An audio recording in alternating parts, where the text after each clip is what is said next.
Good evening, everybody, and welcome to the Board of Selectmen's meeting for Monday, December 16th. Please join me for the Pledge of Allegiance.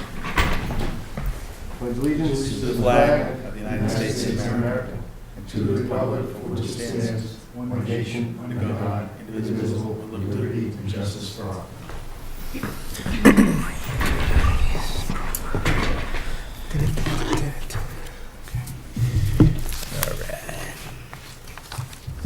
We have an open position on the Master Plan Committee. Term would expire 6/30/14. Do we have any, we're just seeking anybody that would want to be on that committee. If you want to send over a letter of interest, that would be great. We have, consider appointing a member to the Mendon Blackstone Vocational School District Committee. This is, do we have more than one request for this? Yes. Okay. We had, I know that Mike Amandalia was one of them, and who was the other one? Greta von der Luft. Oh, There she is. I did speak with Mr. Amandalia today. He was unavailable to make it this evening, but also said that he is, willing to take the position if need be, but is also working quite far away and wouldn't know if he would be able to devote the amount of time that it would need. So, it didn't matter either way to him. So if somebody that, if Greta, if you have more time to offer to the position, it might be a better fit at this point. I don't know exactly what, I'm sorry for sitting like this, I had recent surgery. That's okay. You're fine, you're fine. I apologize with my dress code. You're fine, no worries. I don't know exactly what this position entails and how much effort and time is needed, so if I could get a little bit more clarifications. Sure. Why don't we grab your email address, and we can then get you over some information on how often they meet and how long the meetings usually go for. I would imagine that, just like any other board or committee, the budget season is a little bit busier, but let's get that clarified for you, and then we can always circle around at our next Monday meeting to make the final appointment. We have a school committee member here. I don't know if she wants Oh, to maybe perfect. talk about it a little. Come on up if you'd like. No, I think it's a joint appointment. Moore and Diane Duncan are planning to be here around 7:15, so we were under the impression that if you were going to be appointing, we'd have to do that jointly. Okay. The 6 of us, so. Okay. Whatever course of action you plan to go with will be available for the next meeting. Okay, well, I mean, so they're coming tonight? I believe so, yes. Oh, all right. Well, let's put it this way. I have one candidate that I know will do it if we need it. We have a candidate here that would like a little bit of clarification, so maybe if we could just get those questions answered when they show up, when the rest of your group shows up, we'll just do that. Does that work for everybody else? That's fine. Perfect, thank you. All right. Next one would be consider including new Taft Library and Clough School into the Green Communities Program and update on Green Communities Program. Bill, you want to come up? I will. Ann is expected here to give. We're way too fast tonight. We'll go to the next item. We did start a few minutes early too, so I'll definitely don't mind waiting. We can bust through all this other stuff first. This next one's going to be easy too, I think. Yeah. All participants are not here. Yes, and they're not coming. Right. So Check. So the only thing on that is I did speak to Mr. Riccardi, our building department. Our building inspector. He said he's just trying to streamline our process a little bit better based upon what the bylaws are. And there tends to be a slight slowdown with the routing slip. It's on certain occasions where he could, if given access to some vital information, would be able to actually streamline that process right through his office and then move things along upstairs if they needed to pay a bill or whatnot. So I really think that what he has in mind is great. I think that we should move towards that, but let's get together. We're going to have to at our next meeting. And I think we have an ask out to Tim to take a look at that online permitting software, so maybe he can actually get back to us on his thoughts on that, because that would also probably be something that would expedite the process he's thinking about. Agreed. I spoke with Jean today, and she thinks it'd be a good idea to have everyone that does the permits come in and sit in front of the selectmen and go over it all. So I thought that'd be a good idea for next time. Sure. Again, based on and I think we definitely should, but in the essence, if we have, I don't think that we should be delaying the multitude of permits. We have more permits that would be issued than not based upon unpaid taxes. So I think that what we're doing is we're almost, you're almost guilty, and we're gonna prove you innocent before you can get your building permit. So I think that we need to be able to streamline that process better, so that we're not delaying people, their permits because of a few people that may owe taxes, that may be coming in for a permit. So there's just something to keep in mind on that. But yes, I think that, again, I know that Tim has asked for just a list of delinquents up to now, so he can make that determination ahead of time right now. But that's for our next meeting. Let's get everybody in and go over, okay? Is that fair enough? Yep.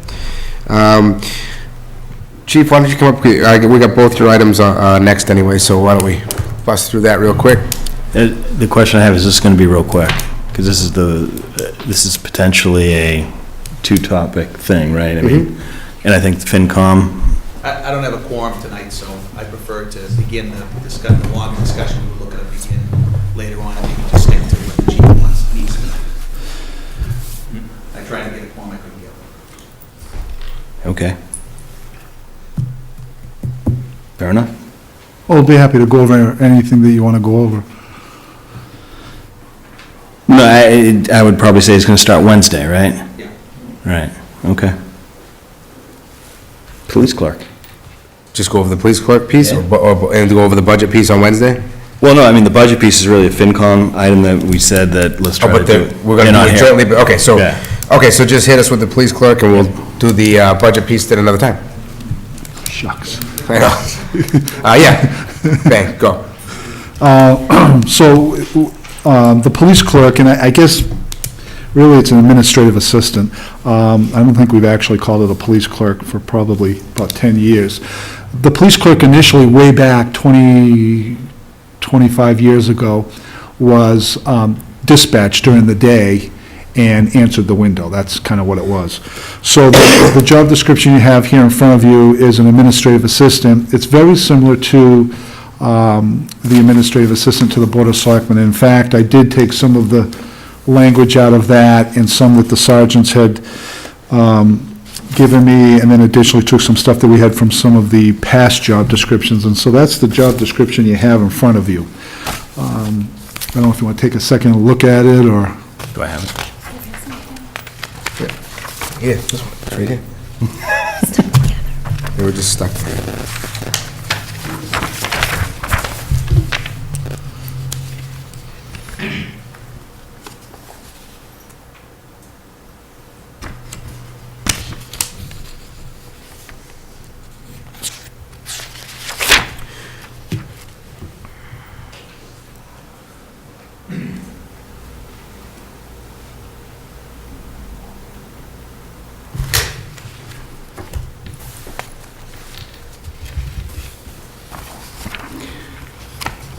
So Chief, are you aware of the discussion we had prior in our last meeting regarding the current job grade classifications and slotting and all that stuff?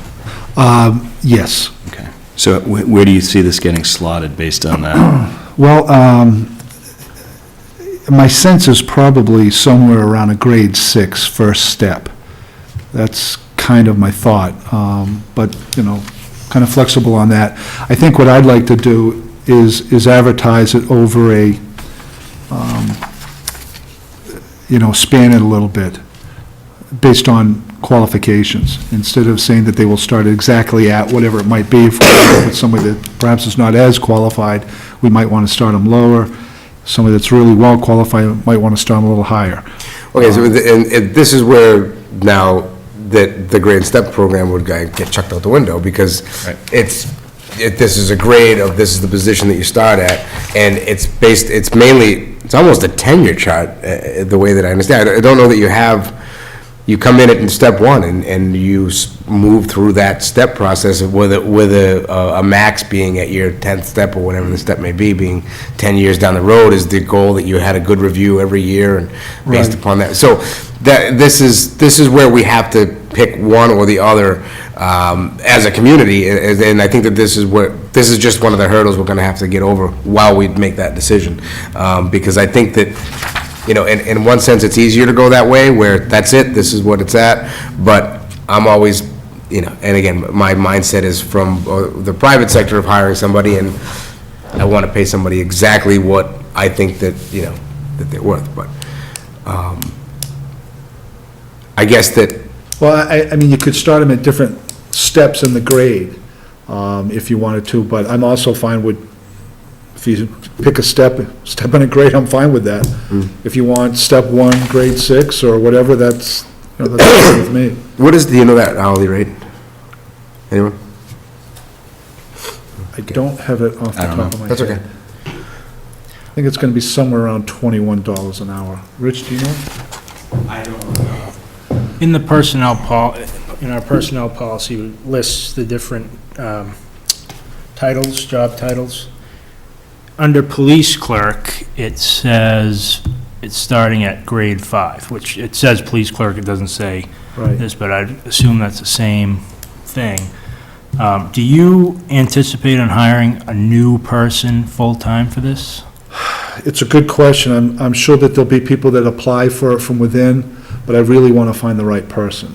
When we look back historically at people that did this job, we had people, and we had a couple of different people, but the last one had great writing strengths, very good at that type of stuff, but wasn't real strong in accounts receivable, as an example, dealing with some of the financials.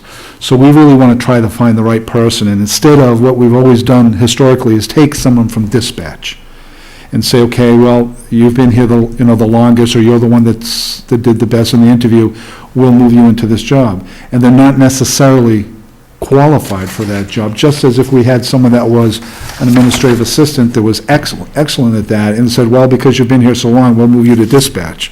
So I'd really like to advertise and take a look at what we get for applications, both internally in the town, Yeah, and externally. It seems to me, this is really an important position. They deal with an awful lot of money. The police department moves out probably more than $100,000 in billing every year, just for the police department on detail stuff. So it's important to have somebody with a strong financial background. The other question I have is, now this, for both police and fire? Yes. They're gonna be handling payroll for both? They'll be things along handling those- both. Yeah, they'll be handling both departments. Okay. Yeah, go ahead. Rich? Oh, sorry. I'm just confused on what the it you're being asked to decide is.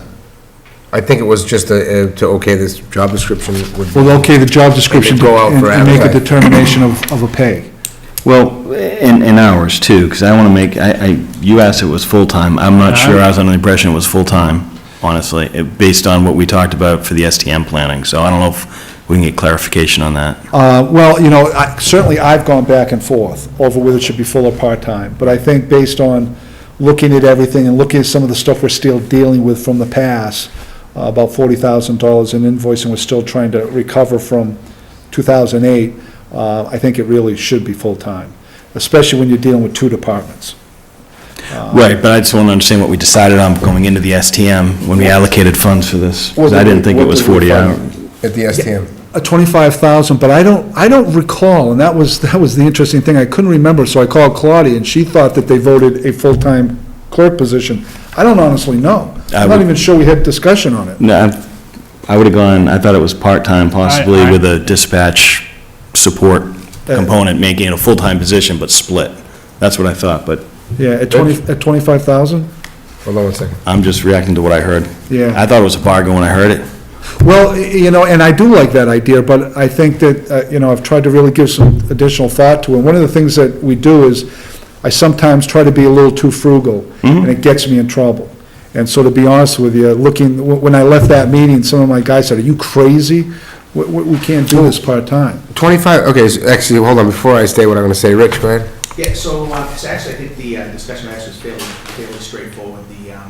The 25,000 was half of the year, which, and if you look at what Sergeant Kersey put together, the cost of a full-timer, they were estimated between the Office of Blanchett and Officer Kersey was about 57,000. So what we basically did is that, if you remember, one of our meetings, Chief Horn said, well, I might be able to get away with doing this and that and the other thing or whatever, and so he was looking into potentially doing it less expensively, so we dropped the 25 for half a year. So I think the intention kind of was always full-time time, just how, the only question was how it was getting filled, with a dedicated person or juggling some folks. Okay, so this is how I see it. If you, okay, based upon an estimated rate of $21 an hour, times 40, times 52 and a half, gives us, It's certainly under 50. it is, hold on one second. 20, times 40. That's a question. Times 52.5 is $44,000, plus 15 for possible insurance needs brings you to 59, what you're happy is 30. So I would assume that the 25 meant a full-time employee for the happy. I just want to know if we got a full-time equivalent plan for the next fiscal year, and I'm good to go. Hold on, I think Rich can answer that question. Well, so far. Okay, so what I have tentatively in the budget right now is $50,000 for that position, plus that position assuming a family plan on the medical, right, because we don't really know. So you have So you got a 65. full-time. So basically I have $66,000. Right? Okay, but the reality is, and which is why we wanted to have potentially two meetings on this, right, is that I'm concerned about being able to meet all of the increased requests in public safety. So I just think it's important for the chief, if there's no question that this would be like one of his #1 priorities, then fine, we would make a decision and move on. But if there's any chance that other things are more important than this, and we have a discussion about what is more important, what we gotta trim down on, then maybe we ought to hold off and decide completely until we start having the discussions on Wednesday. Okay, so, and this is be discussions on Wednesday? Yeah, Wednesday was all public safety. Okay, so those decisions will be made on Wednesday? Well, but the idea was to start to have a collaborative discussion about what, about all the things that are in the budget right now, Well- and how much we think we can do, where we're at, make sure that public Yep. safety knows how short we are right now, what kind of. And the thought was collaborative, because if a decision needed to be made and we're in session, we can make decisions, we can provide guidance, and just kind of start to compress that process a I little think I bit. can answer that fairly easily. Yeah, this is the #1 priority. So if, when I get in front of FinCom, they have to, Adjust elsewhere. yeah, I fully expect that might be the case. Yep. And I'm fine with that. Do we have I need a grade step chart. But I also don't anticipate even advertising, probably, certainly not in the next week, so, we'll have opportunity to see how Wednesday goes if we have even greater concerns. Right. Okay. And when you start thinking about slotting this position, you probably need to go with your minimum qualifications, you understand that, right? Because you got minimum and preferred qualifications around education, so your minimum would be what probably is initially used against this grade and step chart. Because the whole thing we've started to look at, a Well, lot of it's driven by this. Sure, and I'm just getting back to, the initial assessment said grade 5. Yep. So I don't think we're that far off to say that grade 6 is an extreme or. Well, does anyone know what grade 5 is? We're gonna find out right It's now. around 19, I think, is the starting. Okay, yeah, that's probably, in my mind, that's pretty low for this position. We might even just want to do it with a understanding that all these jobs need to be reevaluated. Well, I think they do, I think that, but I don't know that, do we have the matrix available to No, I mean, build this? we do, but I think when you look at what was done 12 years ago, Yep. the process is multiple objective parties reviewing it and arbitrarily assigning a point ratings based on different stuff. I agree, so that's gonna take some time, so. No, I know. Right, so I'm just saying that, okay, so is it something that was done quickly enough that we would hold up this, or would we just reevaluate No, this? I think we've got to, and I don't know if we can do this, but I would try to move forward with this and understanding. I mean, I don't think that'll be done until the administrator comes on, I would agree. unless you're bringing another consultant to do it, No. which was what was done in 2001. I think we start with the administrator, and so hopefully that they have the skills to do that, and, I'm just curious if we put this out there with some sense of, an understanding all positions are going to be under review, and graded based on qualifications, because this is pretty high level, right? So we can kind of try to slot it based on current positions, and then you get into a relative comparison against people in those positions. This feels like a lot of the other clerk positions. This feels like a lot of the clerk job descriptions you gave me. I'd say the one thing that jumps out at you start to, the confidential and sensitive information piece is probably big, but the payroll, the invoices, that's all Yeah. standard stuff that could even be supported. Yeah, it's the high-level stuff is really the, dealing with the confidential secretary stuff, the exclusion from the union. So I guess if I had to give my 2 cents, it would be between grade 5 and 6, step 1 to start. I don't, if that's how you want to advertise it, I would actually advertise it as salary to be determined. Yeah, usually you gotta put something in there. Okay, between grade 5 and grade 6, step 1, I think is what. Well, that's what I initially had said, how about if we do like a little bit of a range, and then you can kind of evaluate it when you see the individual. So as an example, we could say whatever grade 5 starts at, whatever grade 6 starts at. Yeah, but, okay, so then again, it comes down to when, if you're using this, it's not about the individual anymore. Right. This is a grade 6 job. You come in at step 1, whatever your qualifications are, and you move up the ladder. That's What is grade 6, step 1, please? 2063, grade 5, step 1 is 1928. My So, recommendation is grade 6, step 1, okay, understood, yep. So, which is well below the approved budget. agreed. And it ends at, so,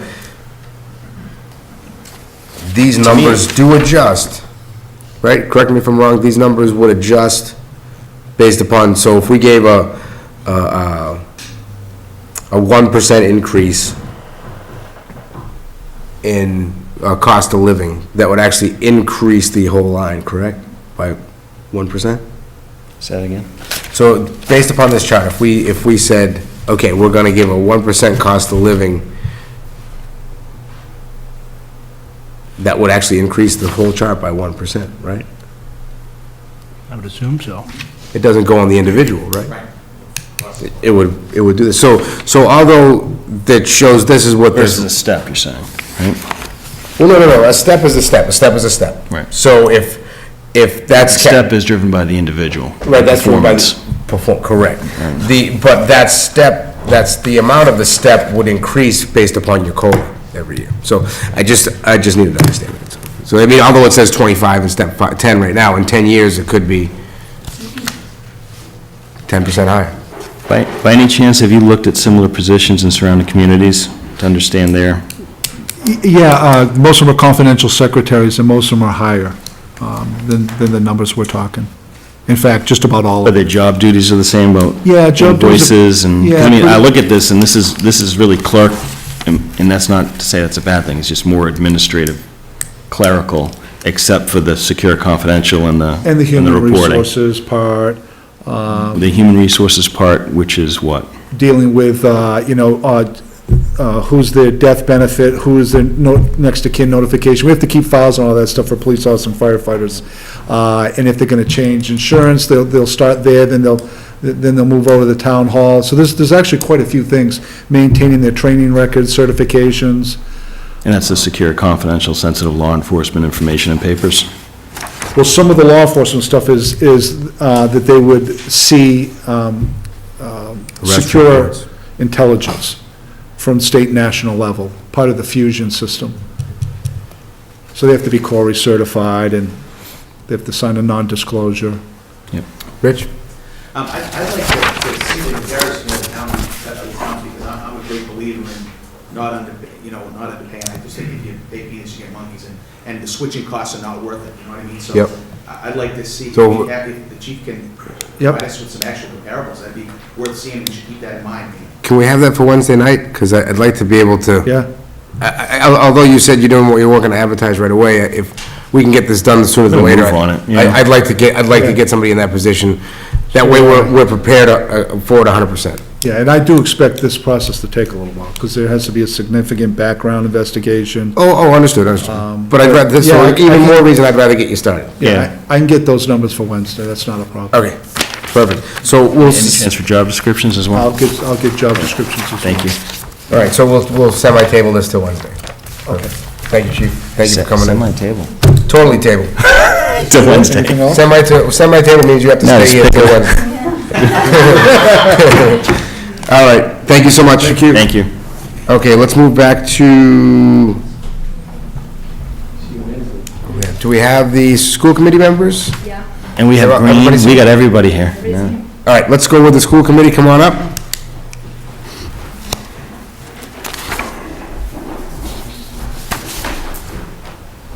That's the planning committee was, we just need to announce that.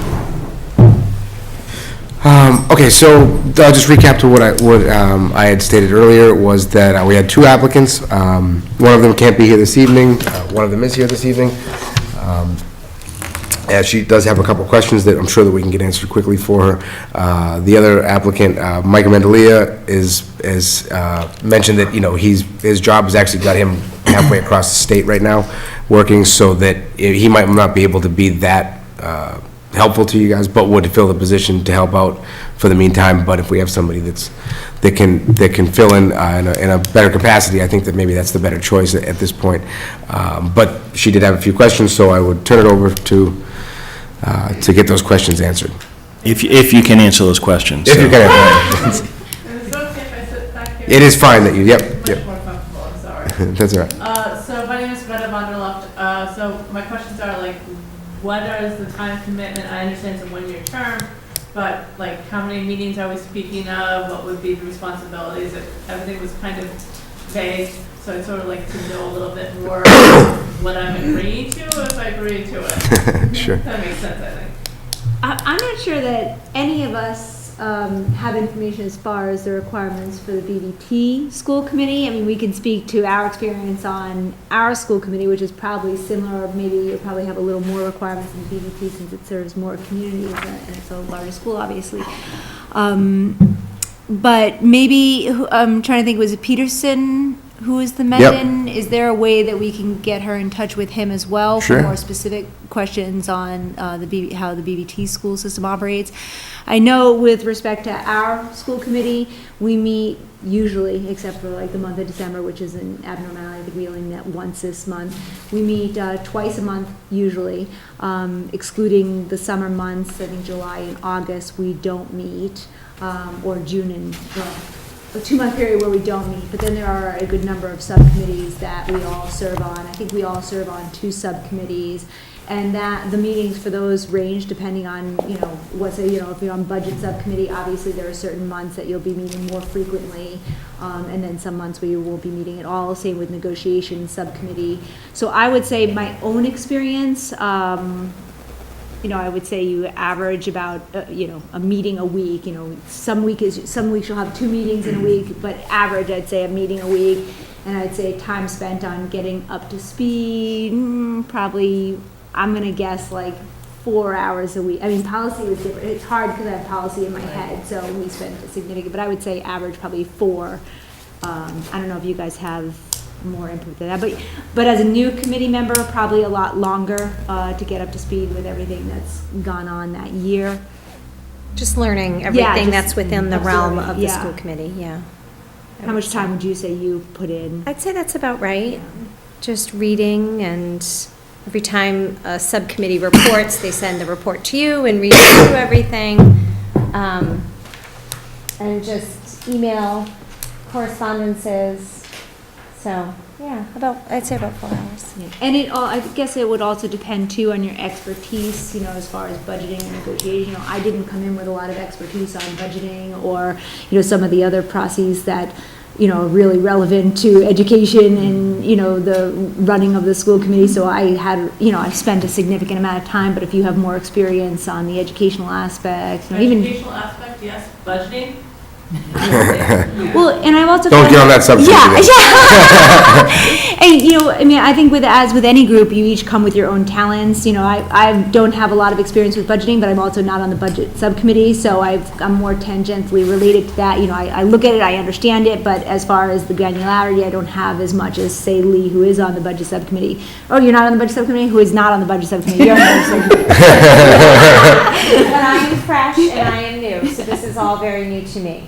So, I mean, there's a huge deal of learning that's involved. Yeah, for everybody, but I wouldn't have it dissuade you if you have a certain expertise in certain areas, but not others. Like, you know, my strong suit, particularly feel is in negotiations and policy, you know, so that's where I focus most of my energies on with, you know, budget and everything else being more of a subset of that. And other people on the committee, you know, do the opposite of what I do, you know. So I think as a group, we work really well, and I'm sure it would be the same on, the BBT school committee. And it sounds like BBT pulls from a larger area, so they have more representatives. Right. Which gives you more depth. Yeah. Which gives you less time commitment? I'm not gonna screw it. Yeah. But I mean, I think what I think we need to do is reach out to Mr. Peterson and BVT directly to get Yeah. a little more information for the candidates. We can push it to both candidates. Sure. I think Rich may have a question. Yeah. No, I bet he's got a statement. Yeah.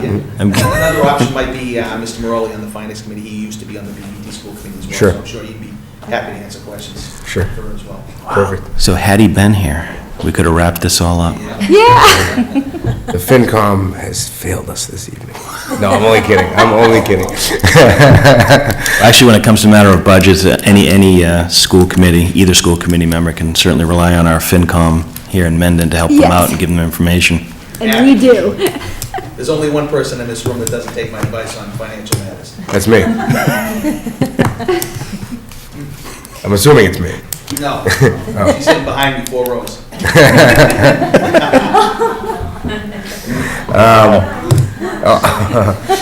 All right, so. All right. Anything else then? Do we need to do anything as far as? We have to Voters? decide jointly I think at she some may have point, more right? questions. Oh, I'm sorry. Do you have more questions for this evening or So the? what's the next step is my question. I would actually- Email these people and I can definitely email them. Yeah, I'd like to get you in touch with those folks so that you can have a better understanding and get your questions answered right from them directly. And then we can make a decision at the next meeting is fine. As long as you are still interested. Okay, and when is the next meeting? Would be You haven't scheduled it officially yet. a couple Mondays from now. Probably not this coming Monday and not the following Monday, just for the way the holidays fall, but probably that Monday after, right? So you don't want to meet January 7th? Yeah, that would be the next, yeah, that one. Be Tuesday. That's a Tuesday? January 6th is a Monday. Oh, so January 6th then, right? What's the matter with that? Yeah, you're right. And we have a school committee meeting that night. Perfect. So you want to go the 13th and the 27th? 13th, you guys okay? That would actually be the normal. Instead of the 6th? Yeah. 13th, all right? Fine by me. I don't plan that far in advance. Perfect. I want your job. I'm not saying it's a best practice, I'm just saying it doesn't happen. Would the better option to be, to wait to hear back, to see that she's had Yeah. conversations and is still interested in the position? Yep. Yes, I think so. If we're all gonna meet here on the 13th again. I think we should just recruit her, vote her in, and if she chooses to stop, she can. Well, It's not binding, right? I mean, you can always walk away. Well, I will say the nice thing is that it only goes through December 2014, right? So it's a really good, quick look into whether or not you like it versus being elected and having, what is it, are they 3-year terms too, do you know? Yeah. So, it's just my little 2 cents. It's, you know, it's a shorter term commitment than if you were to be. It's a quick and dirty way to see whether I like this Absolutely, idea. yeah, No, yeah. I mean, I was kidding. Let's just get the information. You may determine that you choose not to pursue it. If you want to pursue it, we will find the appropriate time to get back together and make a joint decision. Okay, so I will get an email of those individuals, and is it possible for me to know who those individuals are, like Sure, what I'll they send did in you- the I'll send- past I'll and send you why an I email. should be contacting them? sure. We'll get you all the info. Would it make sense for us to send an email CC you to those appropriate people and as a way of introduction? That Sure. would be wonderful. Okay. Perfect. Thank you guys so much for coming in. Thank you.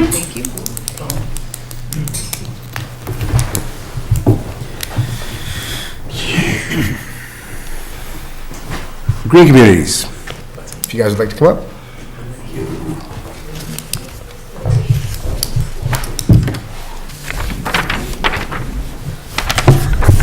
Hi. Hello. One statement, one breath, I'll get it all. Ben. What's this one here? Thanks for the copies, Diane. Increase in hours. Oh, for the, okay. Go ahead, guys. All right, so I was just going to give an overview, and then I guess you guys, and Bill and I, and then you can just ask questions. Perfect. So, so far, we've received 2 grants with the Green Communities, and that's a total of $164,982. We've had 38 energy efficiency projects done, and the projected annual savings from the projects is $26,000, a little bit more than $26,000 a year. And we're really just about halfway through the program, and we're supposed to reduce our energy use by 20%, and we've reduced it by 11%, so we're doing well.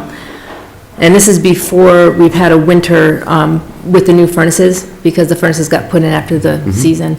And then the air conditioners we got for town hall, we got in the fall, so we have 2 more seasons, so it should help a lot. Great. I think we'll do more than 20%. Question on the furnaces, how are we gauging savings for the new furnaces? Is it usage, or is I mean, it? there's this Mass Energy Insight program that Yep. we put the energy use data in, and then you can evaluate it. And it'll tell you how much of a percent you're, decreasing your energy use or increasing. Are Is you that- asking whether it's measured in dollars or fuel? Fuel. Okay. Yeah, the projected savings are dollars, but they're estimates, but, Well, there are dollar figures in the system. Sure. That we Yeah. put in. we're mostly You can focused. see that. Yeah, but I just don't understand, and I said this even with Misco, I never understood why you'd put a dollar figure in for something with a variable cost like fuel, right? It's got to be a consumption. It's an reduction, right? average. Well, yeah, Yeah. it goes by usage, that's what they go by. But you can see Right. a dollar figure if you want. Yeah, and I just want to make sure it's apples to apples in terms of reduction in usage versus cost. If The it state goes goes dollars, by I want to know what usage. price Oh, no, they're it's using. usage that Okay. they follow. And they also take in consideration if one year you have a really cold winter and the next one you don't, they'll even it out, Okay. So in the annual report, we're hoping to include the Clough School and the new library. And if they get accepted into the program, then we can apply for projects for those buildings also. How does that impact, we're expanding the original baseline, how's that going to impact our current usage versus future? And are they within the original 5-year timeline, or is it extended? Well, the Clough School is going to have the same baseline, so that's going to be in the rest of the town's baseline. And their first year is going to be the fiscal year 2010. And do we have, their first year will be 2010? Yeah, and so we get to include that they switch to natural gas, so we get to include that energy savings. And then we would do projects at Clough School, which would reduce their energy use. How would that work, though? If they cut over which type of fuel they're using, how do you gauge a reduction when it's, I mean, that would be a cost thing versus a usage thing, right? Well, everything's measured by usage. Yep. And all the different units, the gallons, the therms, the kilowatts, get converted into million metric British thermal units, and that's like a universal energy unit. So that's what everything's measured by. Okay. That's the base. So that's a universal standard that crosses over different types of Right. fuel and stuff Yeah. like that, okay. And so we either calculate it, or the Mass Energy Insight program automatically does that. So Our that's. the- baseline adjusted then, our starting point adjusted, if we're It we're changed. restating, Yeah, based on Clough. well, adding Clough, it pretty much doubled the usage because Clough is really big. Right, so But- what kind of impact did we get with their switch over to gas at this point? It helped. It definitely, is cost-wise, you saved a lot of money, and it did save, I'm just thinking about hitting our 5-year mark. yeah, we'll get That's there. what Yeah. okay. Well, because one of the things is that when they converted to natural gas, they got a new furnace that was Yep. for natural gas, but they didn't get new boilers. And so that's one thing that we would want to apply for a grant, because that would save more energy, and it would save money also. The question I have with the library would be, are we using that library as the baseline, and then we get the... No, that's the thing, That would have been good. yeah. Because the new library would be just, you know... Right, well, now that will not be in our baseline. We're Okay. going to just look at that separately because we just, got it. So We've that only was- had it a So year. Taft was not in our original baseline? No, it's just going to be a separate, we're just going to monitor No, that but I mean, separately. original, we put a furnace in there, so it was in Oh, our that, original. no, that is in the baseline. I'm sorry, the new library Right. will be by itself, and we'll just gauge it. And what I'm going to suggest to the Green Communities Program is that we're just going to have to estimate with the old furnace, no insulation, figure out a baseline, because right now, we can't use the But figures. why not cut it over? Or would turning that building off actually meet our usage goal? I mean, But we're going to use the Taft Library when we move. ongoing? I forever? think so. I mean, I think that, I don't know, you guys are the selectmen. We haven't made any decisions on that, Yeah. or what we would use it for at this point. Yeah, but at a if it's not an active library, at a minimum, it would be something we'd see some serious reduction in usage because nobody's in there, Oh, right, I right? would agree. So, Yeah, I mean, that would add to the baseline, saving energy, but we're assuming that that's going to be used as much as it is now, and we're also going to add on the other library, but we still think we can reduce the energy by the 20%. so does this have, is there anything in these documents that you sent show the new baseline and things like that? The, no, let me think. No. Wait, in the annual report I sent you on those spreadsheets, yeah, it's all on Mass Energy Insight, so I can, Can we put together a very simple one, like one pager to No. demonstrate? We Those can- buildings aren't part of the program It's for yet, right? usage. So they're not included in the report, correct? So this is a report that looks back, the spreadsheet, right? So they're not in there. well, there's a spreadsheet that talks about the jobs that we did, but then the Mass Energy Insight has the spreadsheets that talk about the energy usage, and I think I'm just looking at the It's about GC annual 6,000. report. The GC annual report's a workbook with multiple tabs in it. What does Yeah. that That tell would be me? current. That, okay, it goes through all the criteria that we have to meet. The first two criteria are that we had to have land zoned to make renewable energy, and we've done that. And it has to be expedited, we did that. So those tabs are just saying, yes, we did it, and Right. nothing's been built. So, but nothing needs to be built. That's the other thing, is 'cause Right. for this, Right, one no. and two are done because we've rezoned, we've got Yes. expedited permitting, Right. done. The Right. fact that it says here the town's still investigating possibilities, really, It's more giving them information because they want to know if, yes, solar was put in or not. okay. And they're checking to make sure that we didn't unzone it or, take it out. So Okay. they're checking that. Then the third criteria is the energy use Yeah. and energy direction. That's the vast majority of the work. So this Table 2 timeline of annual municipal energy use that I'm looking at, this is going to be expanded to include the new library and Clough. Yeah, I'm trying to think, let me see what you're looking at. Because I think, I don't think I'm not sure it does. If it just says buildings, water, sewer, open space, vehicles and stuff, this guy?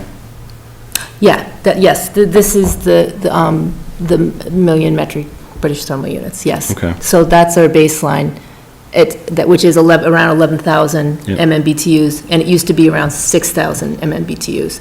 So adding Clough pretty much doubled it. Okay, so this does include Clough and library potentially? Not the library, Just Clough? yeah, because, It includes the old library. yeah, the old library, not the new library, because that'll be separate, Yeah, right, right. yeah. So this 11% includes, if that 11,000 includes Clough, then 11% reduction includes Clough as well? Yes, yes. It just doesn't include the new library, Right. because that's going to have its own baseline. So are you guys looking at where our opportunity is within these very high-level categories? Yeah? Like buildings versus vehicles, those seem to be the big ones, right? Yeah, buildings are the biggest, pretty much for us. And with the town buildings, we've done, I'd say the vast majority of jobs we probably can do. We'll do some more here and there, but now the jobs would move to the new library and Clough School. How do I see a 91% change versus baseline on this table for buildings? Baseline of 7,000 and FY 2013, we're at 6,000? Am I reading that right? And I can take this offline if you guys want. I'm just asking questions now. Yeah, We I mean, understand the spreadsheet, so you just. I'm just looking at this I'm 91% with you. change versus baseline. I'm assuming is this a reduction or is this the usage? So is it a difference of 1,000 or This even is 600? the, I'm looking at the building line. yeah, that's the building base, that's from the buildings, right? I'm not sure why that's not. Well, yeah, I mean, the vehicles are a lot, so it just all added together. I'm not sure what the 91%. See, it's people Oh, well, playing. you know what it is? I What is it? think maybe that's adding the Clough School, because it really did double it. So that's what probably the 91% is. You know what I'm saying? Yeah. Bill, did you fill this in? Well, I contributed, but no. Maybe we can take it offline, because I just don't understand like 200% here. And I don't know if this is a reduction or an increase, because if it's an increase, that's the wrong direction, right? Well, then let's get some Yeah. clarification on it later. Yeah, I Okay. think that's more. I'll stop. I think that's more talking about how many buildings we're encompassing the baseline. This doesn't have to do with the Usage. the energy reduction. That 11% is the energy that we reduced. Okay. So that's the number that we need to worry about. Actual. I just always get nervous when somebody says, don't worry about these numbers, this is the number we gotta worry about. Until I understand the numbers, I'm gonna worry about the numbers, but I will take it offline. But we could, yes, sometime we could meet and go through the Mass Energy Insight, Okay. and there's lots of tables and charts that you could look at in that. Fair enough. Yes, maybe both of you. Yep. So did you want to talk about the? Yeah, I just wanted to make two pretty quick comments. Mike, as you pretty much alluded, bringing on Clough School is a really big decision because it doubles, you know, the volume that we're talking about. So we wanted to be pretty confident that we would be able to, you know, come up with projects that are really gonna, you know, make sure that we get to the 20%, and that, in other words, that Clough School is gonna be a big part of reaching that goal in itself. And I'm here to pay a compliment to Guardian Energy and also to the schools. When we first went to visit the schools to do a walkthrough,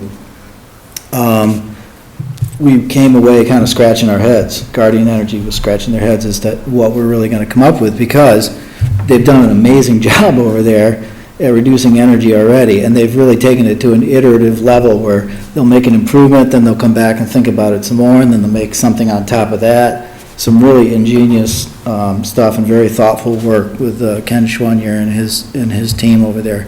So we ended up going back like 3, 4, 5 times with different specialists to try to dig in really deep and figure out what we could do, and we had to, you know, like get in there and really look at like the software they were using and, you know, all the electronic controls that they were using to try to figure out something that would be, you know, very impactful and, you know, like I said, bring us the savings. And they came up with some, you know, some great projects, the demand control ventilation ideas.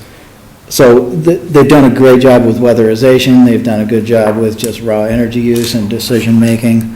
And their attitude, though, the school's attitude the entire time was, hey, we think we've done a pretty good job, but please come in and look. We're open-minded about this. We really want to, you know, improve. So I think it's a credit both to the schools and to Guardian Energy. I just wanted to say that in public. Just, can I add one thing too? Is one reason we didn't add the other schools is because they really are so energy efficient. We need to dig a lot deeper to find projects, so they have done a really good job So in that area. Regionals. how was the decision made to bring Clough on? Whose decision was it? And I just want to understand that better. Is it land use?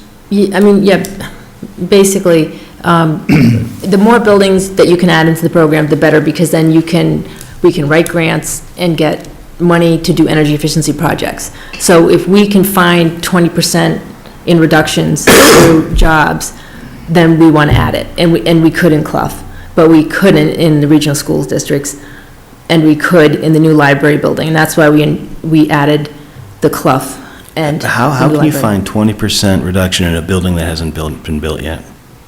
Well, that's the really To tricky. me, that would be a bad design. This is, no, it's Seriously, really, it's really tricky. I mean, I think basically what we're gonna have to do is take the square footage of the building and estimate what the energy usage should be if it was open 40 hours a week, they have all the statistics on the energy efficiency of the different models of the furnaces and this and that, Right. and then the lighting. And so that would make the baseline, and then from there, that's how you'd find your difference. Right, let me ask this question a different way.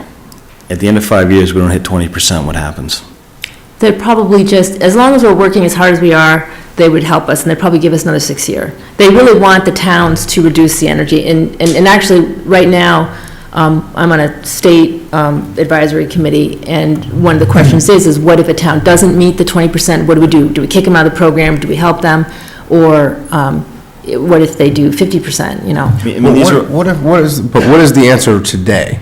right. Right now, if we didn't meet it? Theoretically, then you wouldn't be able to apply for more grants. We don't have to pay anything back, but we don't get anything Right. new. So it's really, it's definitely worth There's no- trying. Right. You don't get punished. Minimal Again, I'm not downside. looking for reasons not to do this. I just wanted to make sure we had the question answered exactly. What is the ramifications at this point? Yeah, you're not penalized. And what's the process for changing the baseline in terms of who's making the decision? Because to my knowledge, we have not discussed expanding our baseline or changing that. Now, I personally would probably be all for including the school, but I just want to understand who's making the call, because it seems like the Well- document was filed Well, you guys, early. yeah, you guys should vote tonight, because the problem is that the annual report was due, and we had to get it in, and so that's why I passed you, only the chief executive officer has to sign We're it. about to approve the club school. Yes, the chief, and, This is more about process for me, Ann. I just want to make sure we're having this discussion in November, if it's Right. due in December. Because there is an impact to the decision, and I saw a document that was dated before this meeting that says, we've done it. So somebody made a decision to do it. Studies were done with the school, and maybe on the side, I kind of understand, I know last year we talked about it. Yeah. But we didn't have enough time to get it done. And now we're sort of back in that, we're sort of voting on something that we've decided to do. I guess Yes. Mentally. I guess if we had to point some blame, I guess I would take a little blame, because I'm sure I signed that document already. We saw, it's, and it could be a land use thing. If the land use committee is in charge of this, that's fine. Yeah, we're scrambling. It's just Okay. a lot of information to pull together. That's okay. Luckily, Guardian I blame Energy, Bill.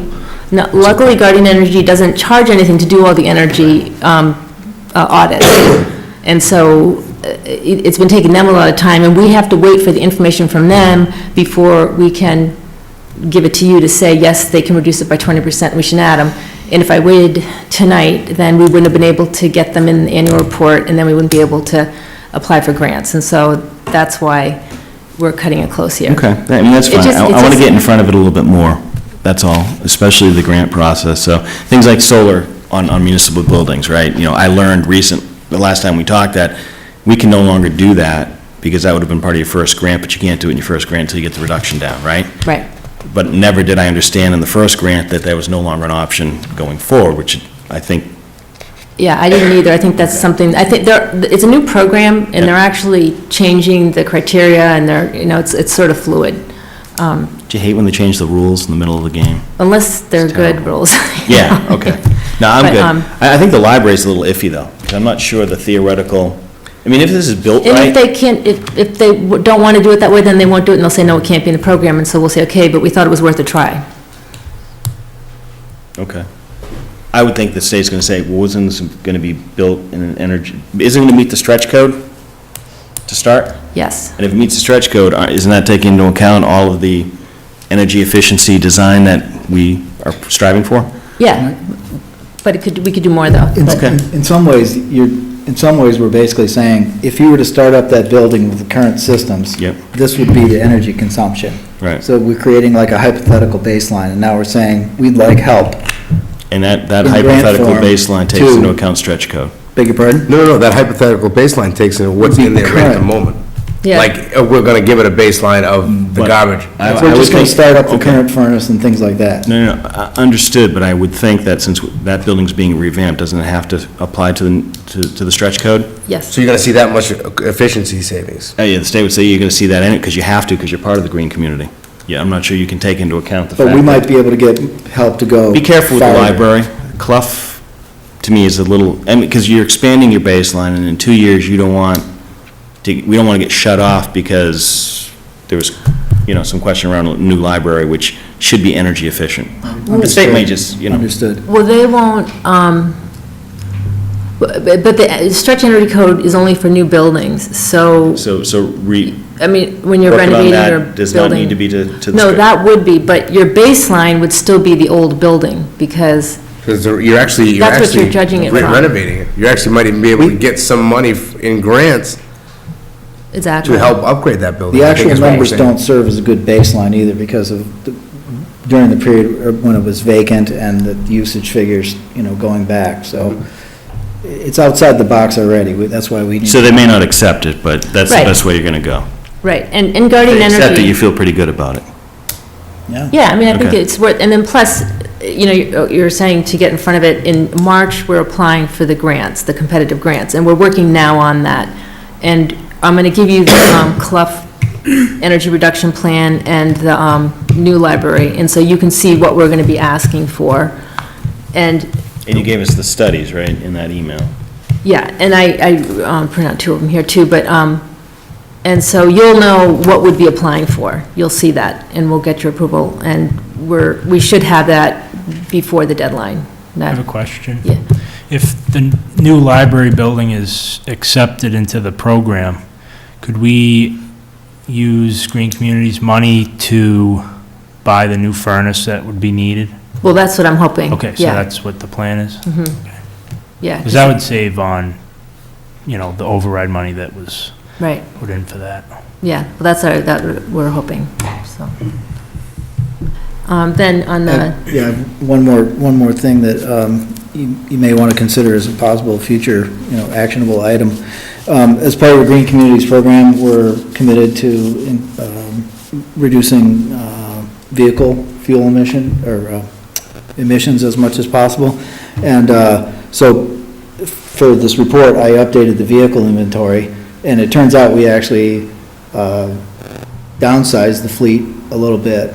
And it turns out that some of those vehicles are more efficient than the older vehicles, but I realized that there was no communication about that, and so it could have been the other way around, where we actually, bought less fuel-efficient vehicles. So it's in our better interest to have everybody communicating as to what we're doing in terms of vehicle purchases.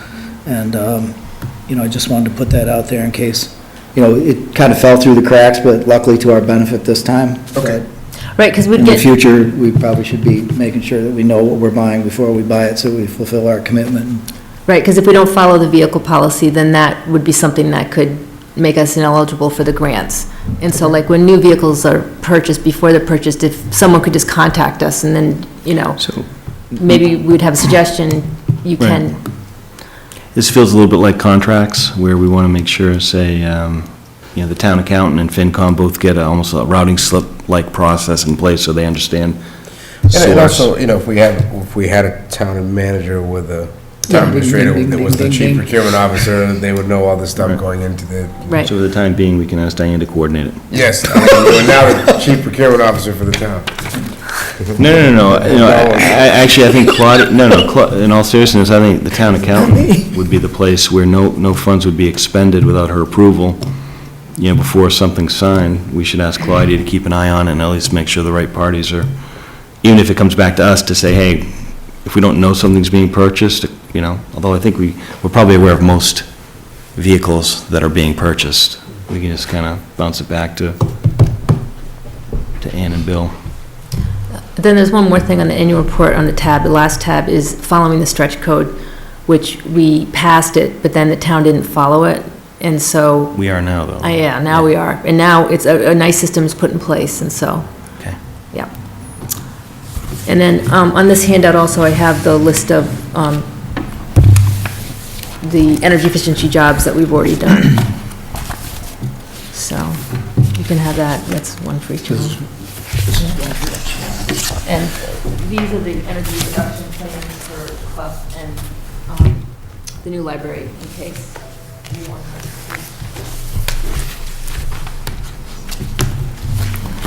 So this would be an interesting thing to have somebody talk to the press about, a little publicity. The press, you said? Yeah, the jobs, what's been done.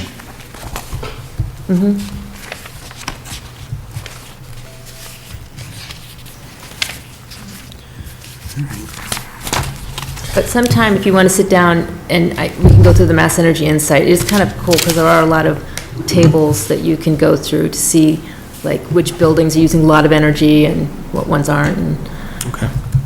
so, I appreciate your patience with me and my knowledge of spreadsheets. Thank you so much. Do we have a motion for them? yeah, that'd be nice. Do we have a motion? I'll accept the motion. A motion for, I move to include Clough Elementary School and the New Taft Library into the Green Communities Program. Second? Discussion? All in favor? Aye. Aye. All set. thank you. Thank you so much. Thank you. We will be back with the grant information sooner next time. Perfect. No problem. Move over to discuss refinishing the town hall wood flooring. I believe that's why all you guys came in, right? We have the historical committee here to help us. Actually, Ann, we might like you to come up as well for this, because if we can use, She's got the money, she better be. exactly, if we can use, and I was actually pretty amazed to find out how inexpensive it may be to do it, so. I was surprised at that. Well, okay, so that is just simply a shoot from the hip price. This is somebody that came in here, we pulled up a piece, Mark had actually pulled up a piece of the rug in the selectman's office so we could see what kind of wood was under it, and that's refinishing, not repairing. We have a few spots that we know will need some repair. Right outside the selectman's office where the cones are right now, there's a piece in the assessor's office that needs to be taken care of, and I would have to imagine somewhere around in the treasurer collector's office where the safe was, probably needs a little TLC as well.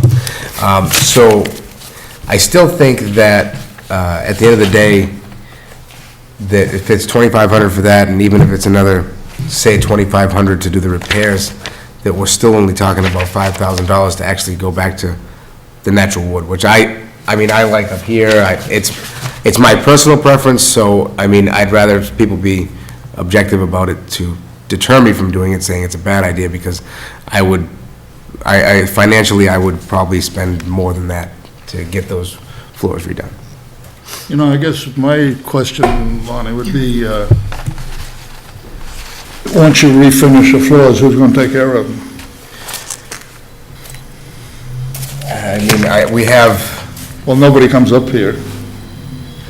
I guess, definitely more traffic. I would expect a runner to be put down in the main hallway. I think in the wintertime, you're going to have to do that. I know we did it in all our buildings. Sure. I think that, like a runner there, wherever we need to put any type of area rug would still be, I think, necessary. Again, chairs on them are going to, in this aspect, we have them on the rug up here, and it seems to work out. So I think that we would need some protection for the high-traffic areas at the end of the day on that. But I still think that, again, like I said, I please bring the objectiveness to me on this, because if it's better to throw the rug down, we know what that's going to cost. My problem with the rug is that rug down there is filthy, and it's not, we could put a new one in, and no one's gonna wash it or do anything. It's gonna end up the same way it is now, so. That might be an issue to address, What's that? maintenance. I think that that is on our plate. We do have a cleaning company that comes in. There's a guy that does vacuum, but that's the extent of it. Runners are, easily maintained with vacuuming, where, you have, using whatever method you use to keep these floors clean. As easy as sweeping will get the dust off of it, but you still have to, maintain some sort of upkeep on them, or they will get rid. You can rent runners in the wintertime. Sure. There are companies that rent them. That might be the cheapest way out of it. Sure. And you can have, hire companies to come in and they take them out, clean them, and bring them back. Right. Yeah. Right. Yep. Yeah, we use them at one of our businesses. Yeah, I'm very partial to redoing the wood, so, again, I agree. I think that it's a great idea. I really think that it's gonna look really good down there when they're done, but, like I said, there is repair that needs to be done. It is the unknown at this time. I don't know what the cost of that is gonna be. If we use community development or CPA funds or whatever they are, CPC. This building is already under an agreement for, right? Would that have to be modified? No, I mean, if you're refinishing the floors, that you're keeping the historical aspect of the building, so. Yeah, well, that's- yeah. I mean, there's guidelines that you have to follow, you know, when you're doing the repairs, you'd have to follow those, whatever. However, the roof was done, and we certainly know when this building was built, there were no asphalt shingles. Now, there are asphalt shingles on this roof, so I think the idea is to keep the building maintained and safe. So, Yeah, sure, I mean, we'll just have to be sure whatever contractor we pick, that they know that what guidelines need to be. Okay, we have a meeting tomorrow night, we're having a hearing on the demolition delay, and before that, we have a meeting scheduled to discuss the application for demolition of Misco Spring. Okay. And at that meeting, the Historic Commission can vote on this item and Okay. get it off to you. Okay, yeah, and then Great, we'll, All right, when that's did you good. want this done? I mean, at this point, we might want to wait till the spring. We're gonna definitely need to probably do it in pieces, especially the sanding. It will probably have to take place off hours over the weekend. You can't walk on the floor for a couple days after you've done the actual urethaning, so there's gonna be some trickiness to it, whether we try to do some of the main room, or some of the main, I don't know, I think, I think the springtime is the best time to do it, temperature-wise, things like that. Okay, so you just want to get it on the February town meeting, hopefully, if it Well, this now could even passes all the. essentially go on to the annual if we needed to. I'd like to get it repaired sooner than later, but somebody did trip already in fall, so that's why the cones are there. Sorry. The other cost that was not included was moving the furniture. Oh, So, true. And I did talk to Alan about it, and he said he would rather see an outside company that's insured. Well, you guys can just move your desk out for the night. Okay, that'd be fine. We will, definitely, we need to And the get. file And if you cabinet. go to Framingham and pick up a crew. Yeah. Yeah, well, why don't you get estimates for everything? Because, I mean, moving furniture is part of the project. Sure. So I think CPA funds would cover that, you know? Great. I can think also, Would that- I'll maybe reach out to the sheriff's department. No, See if that would we be can like- maybe get some, Must have- I don't know if it's possible, I think it'd maybe be it's part not one of the the whole jobs they do, project, but, So they have to come if we can get some Three help from them, that would be not a bad idea. It's over I have to look at five. that I don't know. chart. If it's over Okay. five, We want them around the town hall either, but 10. Okay. thank you guys so much. Rich, sorry. Just one quick question. This is one of the MIA, the insurance recommendations, wasn't it? Yes. Okay, just want to be sure. Great, thank you. Thank you, everybody, for coming in, appreciate it. Thank you. Thank you.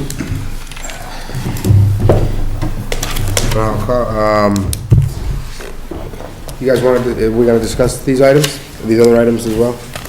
One of them I can, Which ones? The town hall copiers and phone system? okay, so the copiers are from A1 Copier.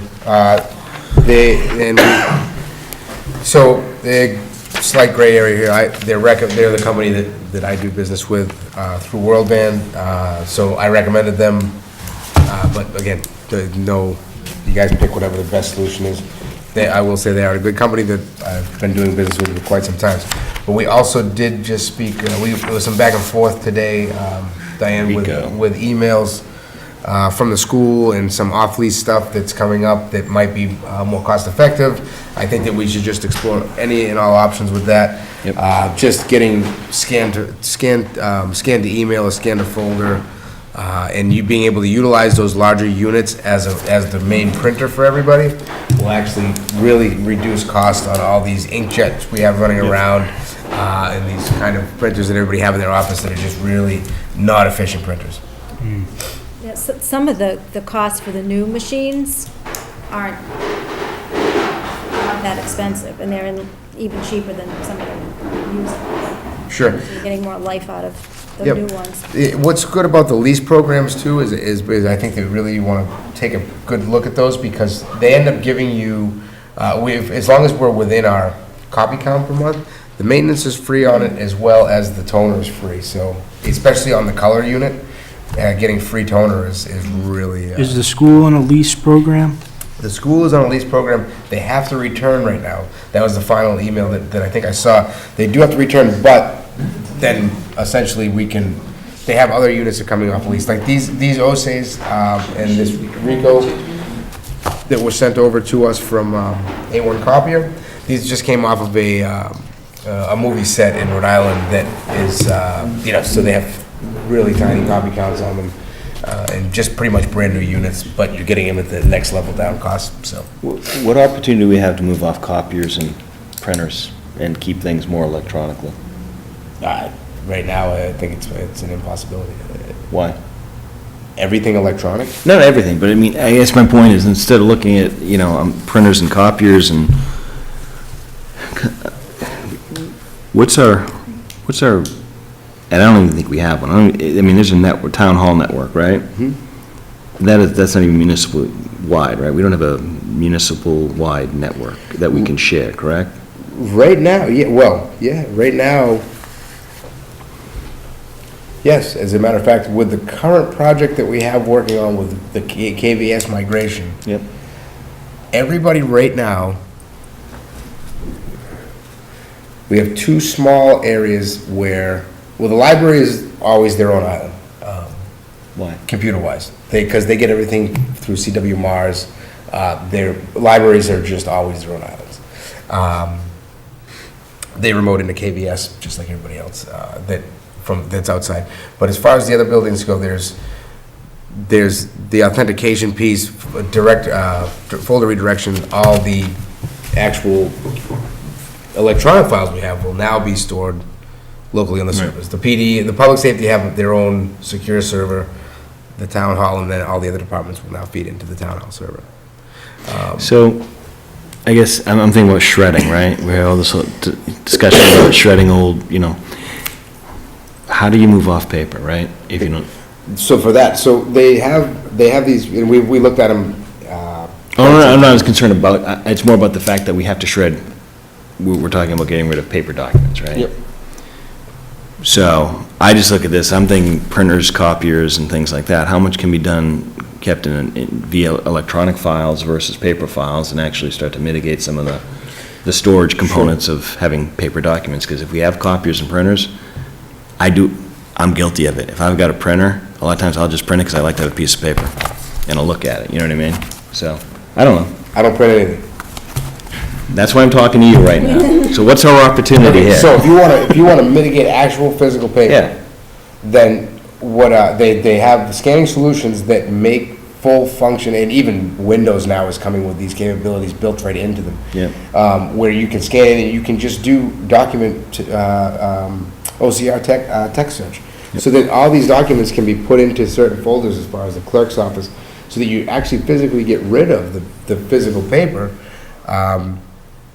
And you can actually just walk up to a terminal and do the search. You can search via a website for crying out loud to find any public document that you want. These, with the OCR, they're you're able to drill down to the word "is" and get every document that has the word "is" in it. I mean, I wouldn't want to do that search. No, you're going to get every document that's available, but that's, you can also do, they handle, they'll highlight the titles of it so that, Board of Selectmen's meeting, December 16th, that is indexed and the searches are a lot faster. So, there is an opportunity to move away from paper, probably not right now. There is. You still need a scanner. Right. As far as the copy, I guess I just bring it up just so, instead of just eventually saying. Someday, but I don't even see in our lifetime that we are completely 100% electronic. Okay, I mean, that's sort of when I say 100% electronic, that's sort of to start the conversation. No, but I think this type of, if we think there's an opportunity to gain efficiency by eliminating paper, I mean, we're doing a study with the school on how much paper costs we have, right? Do we just replace what we have with a better version of what we do, or do we look at, I mean, you know what I mean, is this a time where we stop and say, hey, do we have an opportunity here? The word, like this here to me Yeah, is, I think I got all this right in here. right. You do, but it's hard, you can't be searching while you're conducting the Well, it meeting. depends That's- on. I think I could, but, You give this to me, so I don't. So Lonnie, what I'm asking you, because I don't know this stuff, is when you look at this and the options here, is there an option that might be a first step towards that more strategic direction on maybe? Just the fact that those are scanners, scan the folder, scan the email, is the step in the right direction, because the ones we have downstairs can't handle it. Right. Now, okay, so I understand what you're saying, but I think I would much rather see you buy scanners and printers, no copies, none, zero. Because you can do the same thing with a scanner and a printer. And it'll encourage you, because because when you have a copier, you can scan and print without saving a file. If you don't have a copier, then you have to scan and save a file, then print. Which says, oh, I got a file here, no, let me just email it. And that will naturally change behavior. Yeah, I mean, Fair enough. What? That's, But I know for town meetings, you need the copier, there are certain things you Well, need. do you want to mitigate? Never. You want to, well, think about town meetings, even the zoning bylaws, we've gone and we start putting them up on a laptop and making edits as we go, right? Say that again? Well, I'm just thinking about in terms of, I would probably say even in town meeting, yes, you need to have hard copies because you got to mail them and stuff like that. But within the town meeting itself, we've going to start moving to more electronic fashion in those venues as well, by using a laptop and making edits on the fly. Either way, there's nothing you Yeah. can do with a copier that you can't do with a scanner and printer. I guess I'm just looking at this I saying, agree. are we, whatever we do here has to be with an eye towards the future as opposed to just saying, my thing's broken, replace that thing with the same thing, only made it a little better. And that's why we want to replace the printers the copiers that we have with something that can scan. Because Do- the machine that we have right now can't scan and save. Right, but I really do like your thought process on that. And you can I think we you can might buy get more rocks scanners chucked cheaper. at us, You but can have- I'm Claudia with you. needs a scanner. What's that? Claudia needs a scanner. You could buy more scanners. You can buy, we could buy scanners and decent laser jet, Printers with a cost-efficient printers for each office. And you could buy scanners for each desktop for less money than you would pay for that major unit. Exactly my point. And maybe have one central color printer if you need to do something like that, that the network connects into. And you just make it a color printer, Yeah. a network color printer, a decent Yeah. size one. So I'd suggest somebody Let me. think about this and come back with a proposal who might Sure, know we'll what talk the to options are. IT company and see what we do. No, I'm No, talk kind to of me. good. All right. I'm just not getting up and going over there tonight, that's all. The other thing, though, to be aware of too, our contract with Northern Business Machines runs from December 7th to July 7th of 2014. So right now, they're providing a service for Yep. us, and we still have this bill, so I need to know. It's $1,325 for that period. So I can't really, Oh, yeah. I can't really let this lapse, because you and I had talked about not Yeah. doing anything with it yet, but I'm. That's for the maintenance, for the current equipment we have. Right, and I've got to call into them Yeah, right now. I think that we pay our current obligations. I don't, we have the equipment that's being used. I think we look at, something, and I Let's get can. creative. I can throw that together in a matter of, in a few minutes tomorrow, and I'll get it over to you guys. And I'd love to see something Right, that's do it shared tonight when I'm across sitting on the couch. I'm kind of excited to see all how town that's gonna be. operations. Do it right now. What was that? I'd like to see something that takes into account all town operations.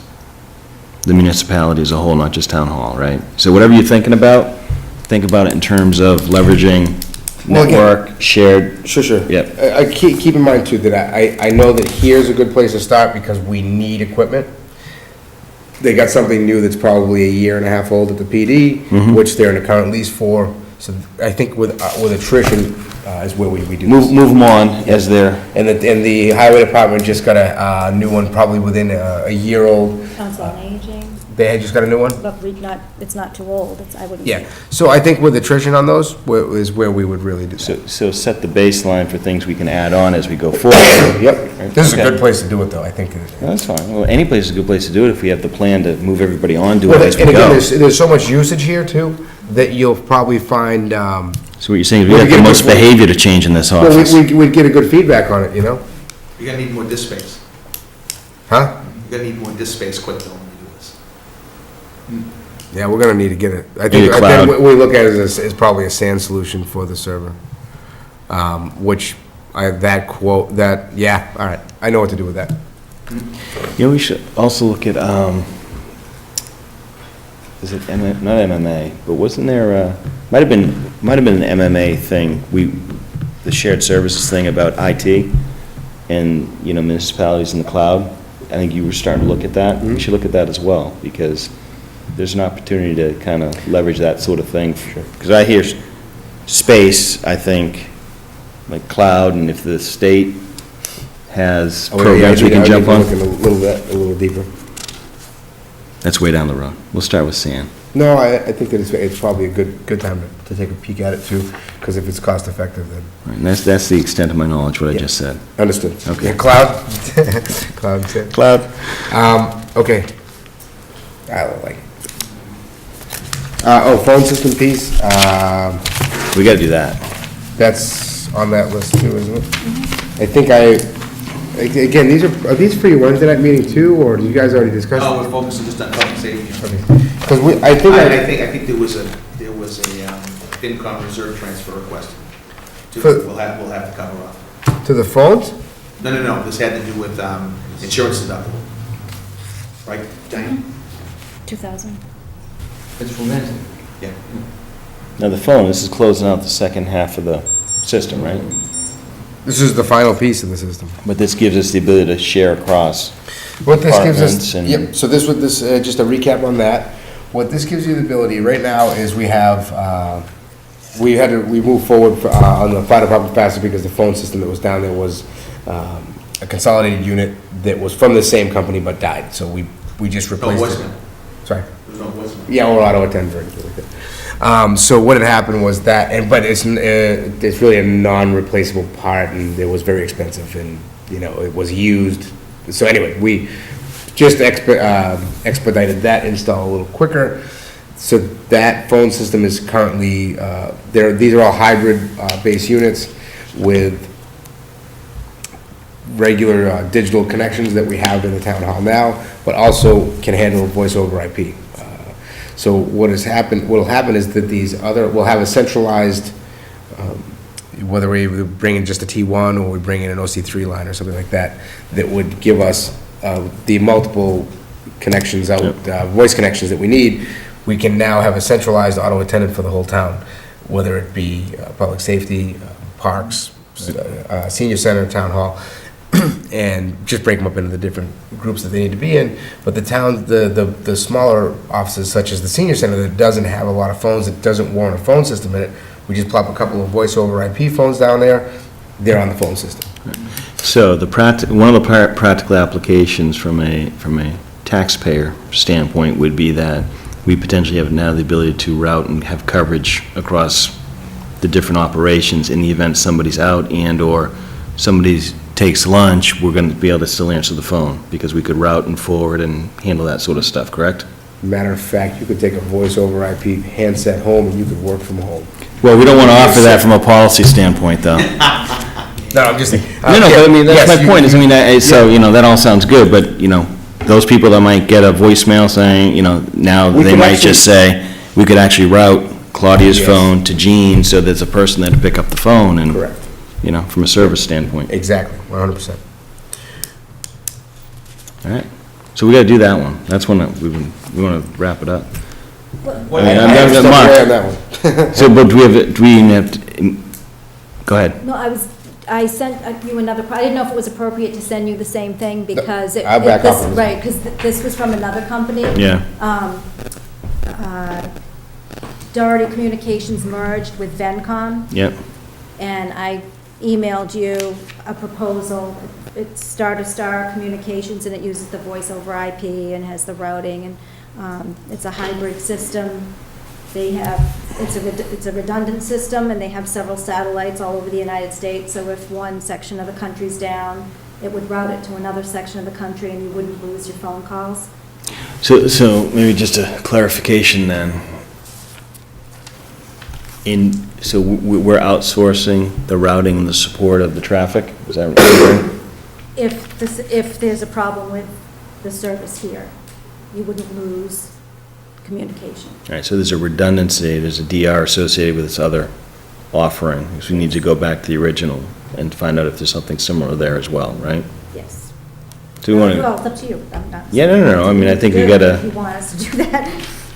Yeah, I want to do that. I mean, I think we need just a left and right-hand comparison of features and functionality. Because the DR is pretty good. I'm not sure it's critical, and I think public safety. You should have at least three, we should have at least 3 quotes on it. Yeah. Right, we have to. Yep, At least request the 3. yep. You can sit here, you don't, Last thing I I'm need. not really talking to you, I'm just going over the top. I can't go, Rich. Diane, do they know that there's a new system over at the fire station, those folks that you got the? Right. I don't know if they know it's new, but they know that this would be separate and that we could still be able. Well, it's gonna be want to compatible. be able to access that. He's been over there, he knows. And it would still look like one big system, Yes. even with, okay, fine. So Monty, the system from World Band, would that be, it sounds like that's kind of like an IP-centrics, where the intelligence is in the cloud. Yep. Is the World Band solution the same? It's not. It is not. It's based on, we based it on the systems that we currently had in place instead of going that route, because the police department already had that Samsung unit in place. Okay, so the key thing to remember about that, Mike, is that there's no need for that in the World Band solution. So that redundancy. There's no possibility for the redundancy. It's not.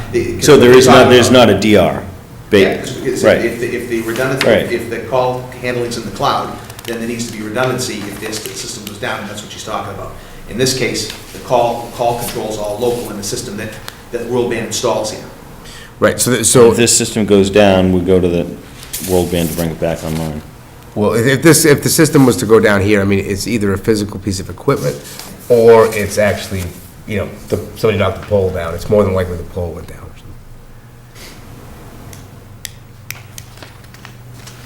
I'm slightly uncomfortable. Yep, in that's this fine. in this. No, I'll talk to Diane and offline on it if I got questions. And, Vencom's a very good company, and highly recommended from us as well, so I don't want to. So, Mike, that's an area I have a lot of expertise in, that's what my company does, so if you need any help with that, I'm happy to. Oh, I was gonna tap you too.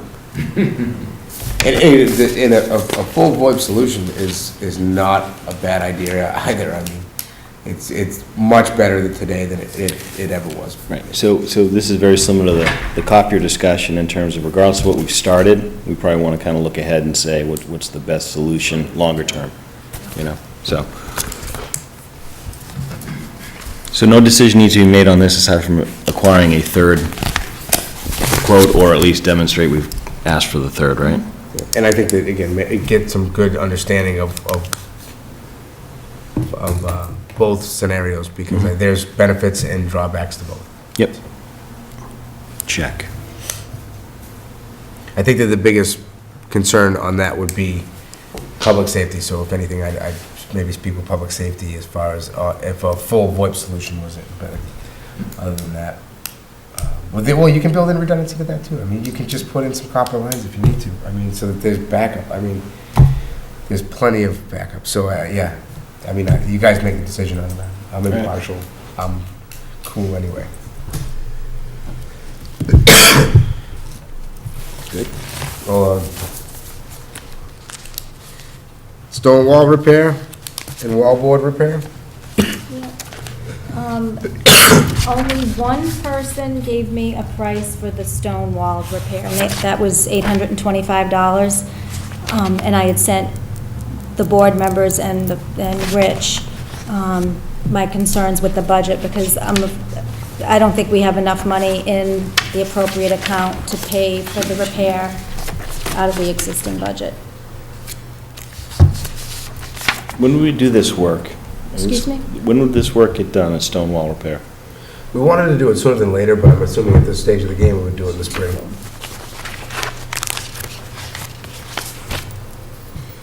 So we have another town meeting that we could, we're talking under $1,000 here. Things in just kind of disrepair. If we do it in the spring, right, anyway, I mean, we can see what the budget looks like in Right. a couple, 3 months, right? Can we just add it to what we're doing with the rugs? I mean, it's all. Well, it's No, not, I think- I don't think it can be part of historical. It's a historical building, But that wall was put in before the building. We did discuss it, and I think that, I don't know, you know what, why don't we ask? Can't hurt to ask. Yeah, I think we already did, but I'll ask again. Tell her. You did ask? I think so, I don't well, I recall somebody telling me we couldn't do it. Well, the stone wall, that was put in when the ramp was put in, so it's really Well- not part of the original But, historic but if, building. why was the ramp put in? Safety ADA. and safety. It's all in the game, just tell her. No, it's, I mean, it's part of the ADA 's ADA enhancement, I could think it would be part of that, ADA's taking care of the rest of the stuff. right? So we should check on that, see if it's not historical, can it be included as part of ADA repairs? Under CPC? Yeah, and maybe even include Kevin on that, right? See if he may have even thought of it in terms of his estimate, you never know. Yeah, you never. It was all in that list from the, Speaking of Kevin, we could have Kevin come back in with sort of a final outline of his timeline for ADA. Wallboard repair, what's that? CPC. If you're, No, what is the wallboard? What's the wallboard? Going down the stairs. Yes, that's definitely part of, we can put that through that, without question. I think that any, Terrible. huh? That looks terrible. There's a lot of things that look terrible. so I should, They're looking better, Lonnie, come on now. so No, I that goes agree. to Ann as well. So I think that, yeah, I think that one definitely can go. Can we just get that over to, sorry, we should ask them about that while they were here. Can we get that to historical before they meet tomorrow night? Because that would be historical I renovation. might be able to get in touch with someone before that, You sure? yeah. Let me know.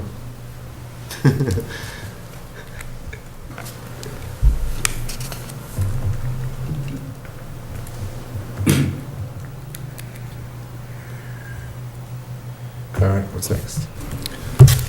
Special town meeting in February, whatever the date was that everybody is looking.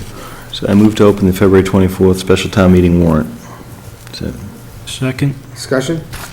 Just a question on that. It says it's primarily a zoning special town meeting, but I think there may be some money articles we said we might defer until that town meeting. So I know we're going Sure. to want to limit them, but. Yeah, You said 24? I'm not here on the 24. we'll have to check. Moving on around. He's waiting for me. Who? Bill. Oh, for the bylaw, yeah, right. Well, it has to be by a certain date, so I don't care what it is, to be perfectly honest, as long as Well, it's this by one, that this, date. this one though gives us the ability to meet Bill's deadline for his public hearings, which is the tail end, but also if there's any ballot questions, we can make the annual ballot, so this is kind of a strategically placed date.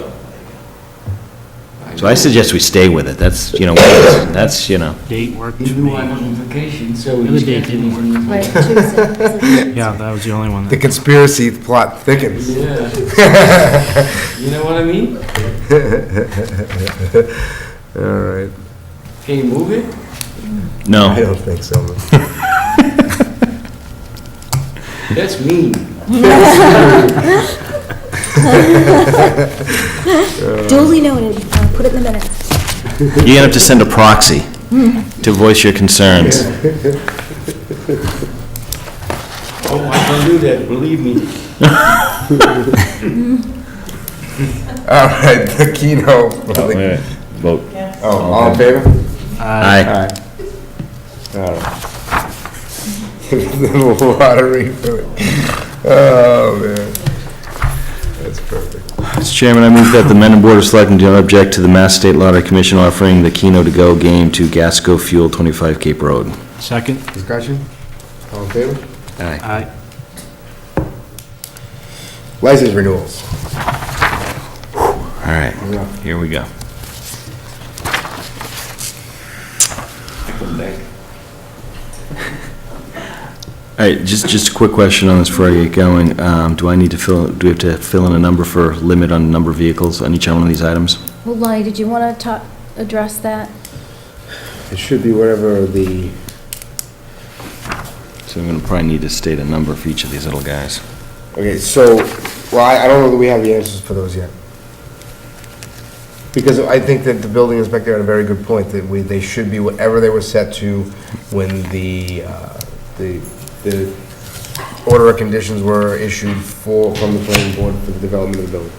Oh, is that what he said? That's, well, I believe that's what he said. So there's a lot of numbers on the agenda here, so is that just more potential numbers? It's an FYI. There were a few, Well, I mean, okay, so this is where we're at. Let's approve these for now, as they sit. We don't have a problem. This is just more of, hey, we found something that probably is not correct.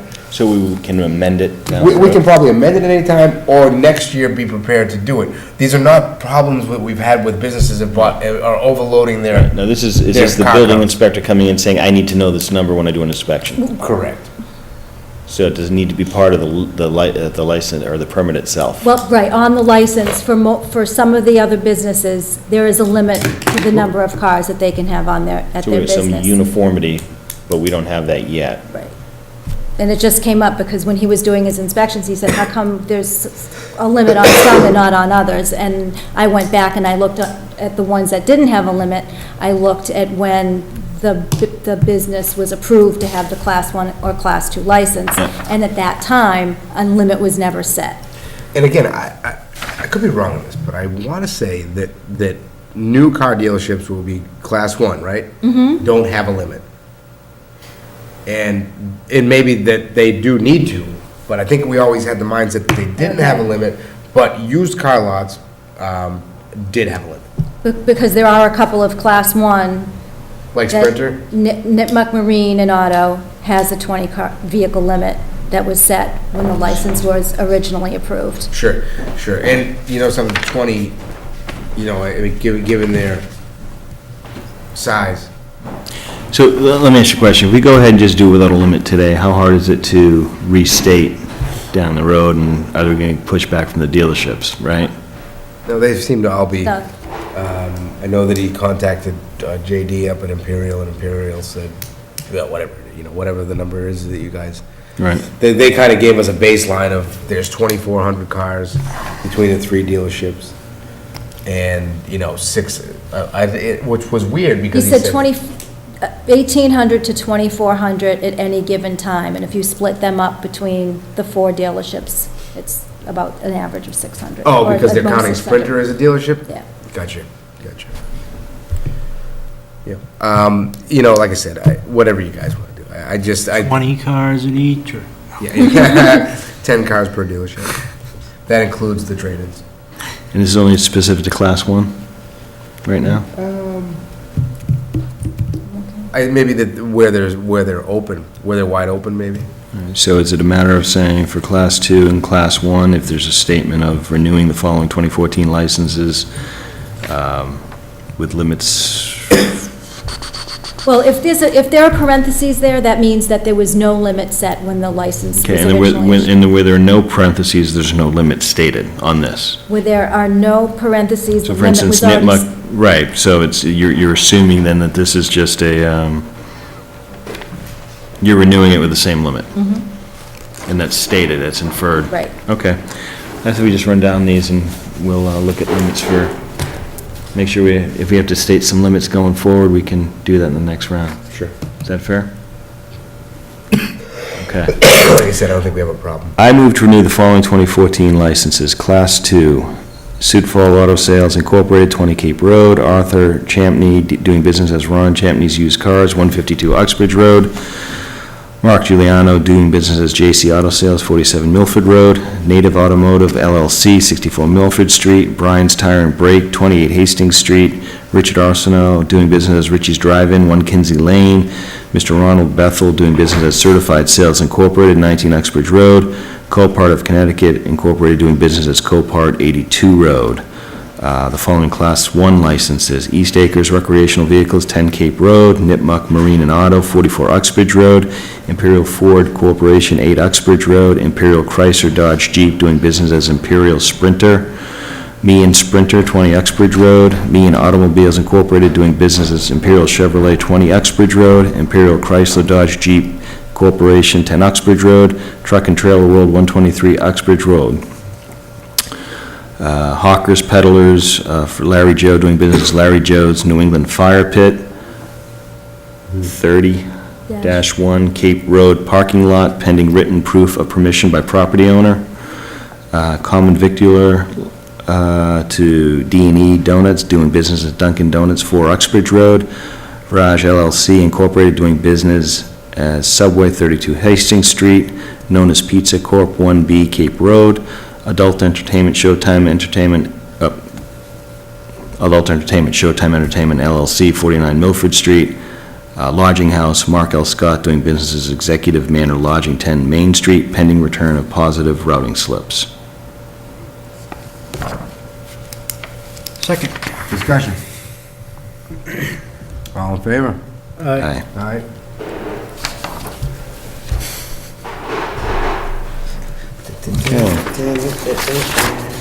Anything else, Nick? I move to approve the regular session meeting minutes of December 2nd, regular meeting session meeting minutes of November 25th, October 28th, January 7th, 2013, amended as noted, and executive session meeting minutes of February 4th, 2013, to be released. Second. Discussion? All in favor? Aye. Aye. Anything else?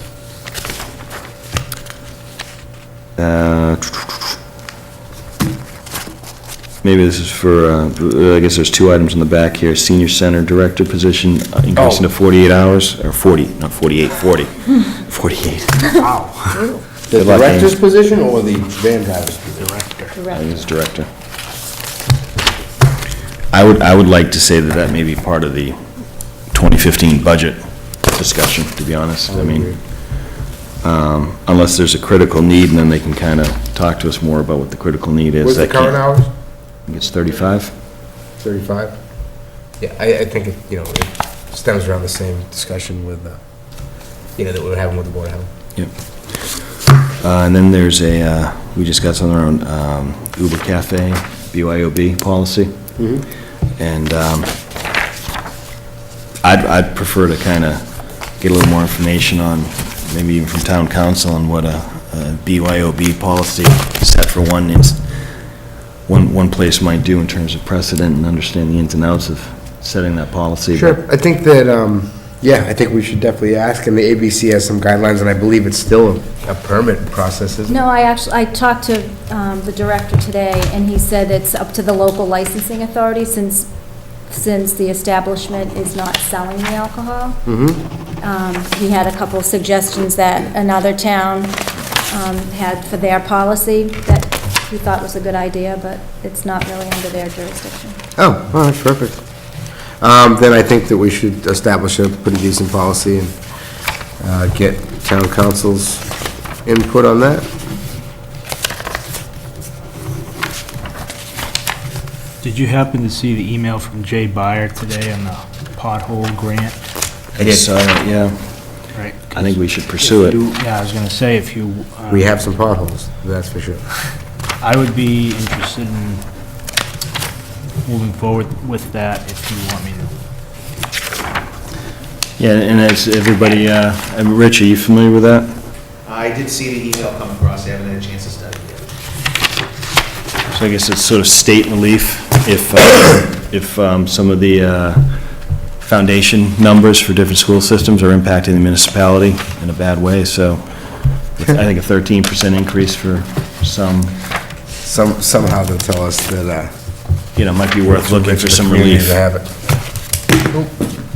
But Anybody hey, provided it to Mr. Taker? Sorry? Should we route it to Mr. Taker or the right place? I think... Oh, no, that's what this they're is... calling it. Yeah, it's not Pothole, potholes, it's for school funding. Oh, okay, see, there you go, see, I told you. At first when I I was looked at making it, a joke though, when I said we do have some potholes in the town. So it's actually an account the state set up to help with foundational funding. So it's kind of, you don't get what you don't ask for, so I think, Mark, what you're suggesting is let's go ahead and ask for it and see what they say. So, I think that is a great idea.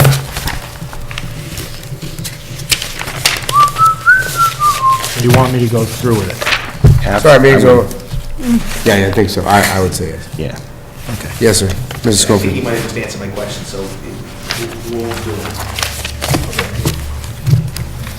Want to work with me? Yeah, if you need any help with Well, I'll it. probably need, help with it anyway. If it was me, I'd probably have Rich write it and do all the spreadsheets. And then sign it. Yeah, and then I'll sign it. Actually, I'll just get you a stamp. So did you want to pick February dates, or you just want to stick with January for now? Hold on, let's go, so we're gonna go with January 13th, 27th, 10th of February, and then the 24th would be the town meeting, right? So I think that works. Because I'm away the week of the 12th, I'm away the 12th to the 18th. February? Maybe the 19th. When you make it up your agenda for the 13th, be aware that I'll be in plane on the way to South Africa, so if you need me for something, I'll be in there. Thanks, Jim. We're posted for Wednesday, right? Yes.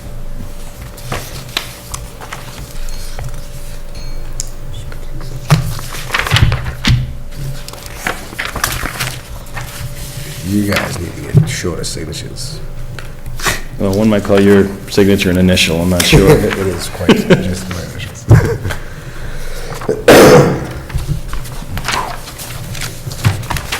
Gonna get Motion to copies on adjourn.